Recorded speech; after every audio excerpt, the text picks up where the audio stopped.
Hello friends, કેમ છો બધા? મજામાં? આઈ હોપ કે તમે બધા મજામાં જ હશો. તો આપણે એક ફરી નવા ડ્રેસના સ્ટોક સાથે મળી ચૂક્યા છીએ અને આમાં એકથી એક પેટર્ન મસ્તની છે, કલર પણ મસ્તના છે અને એની ડિઝાઇન પણ કંઈક યુનિક જ છે અને કલર તો યુનિક જ અમારી પાસે આવેલા છે અને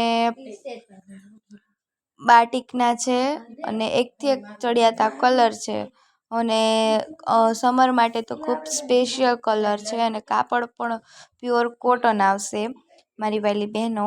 તો એકથી એક ચડિયાતા છે, મહેંદી કલર છે અને ડબલ કલરવાળી ચુંદડી પણ આવેલી છે અમારે ત્યાં અને એમાં પણ ઘણા બધા કલર છે. ડબલ કલરવાળી ચુંદડીમાં પણ આ લીલા જેવો કલર છે, પછી આ પીળા જેવો ને જાંબલી જેવો છે, પછી આ કેસરી ને લીલો છે, પછી આમાં થોડીક અલગ પેટર્ન કરીને પાછા બીજા આવે અને આવો છે અને તમે જોઈ શકો છો ખૂબ સરસ લાગે એવો બાંધણીનો છે ડ્રેસ અને એમાં પેટર્ન એ મસ્તની છે, બધી સારી લાગે એવી જ પેટર્ન છે.